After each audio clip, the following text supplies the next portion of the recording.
উন্মোচিত হলো global super লিগে বাংলাদেশের প্রতিনিধি হিসাবে অংশ নিতে যাওয়া রংপুর রাইডার্সের লাল সবুজের জার্সি। লাল সবুজে রাঙানো এই জার্সিতে ফুটিয়ে তোলা হয়েছে গণ অভ্যুত্থানে ছাত্র জনতার সংগ্রাম আর আত্মত্যাগ।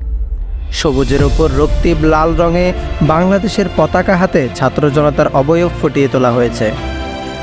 ওপরে ছড়ানো ছিটানো ছোপ ছোপ লাল রং দিয়ে শহীদদের তাজা রক্তকে বোঝানো হয়েছে।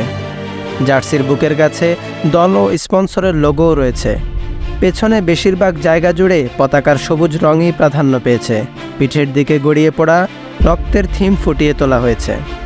বন্ধুরা, রংপুর রাইডার্সের এই জার্সি আপনার কাছে কেমন লাগলো তা কমেন্টে জানাতে অবশ্যই ভুলবেন না। ক্রিকেটের সব খবরাখবর পেতে আমাদের চ্যানেলটি সাবস্ক্রাইব করুন। আপনার ভালো লাগা খারাপ লাগা আমাদের সাথে শেয়ার করতে অবশ্যই ভুলবেন না। আপনার গুরুত্বপূর্ণ ফিডব্যাক আমাদের পথ চলাকে সুগম করবে। ধন্যবাদ।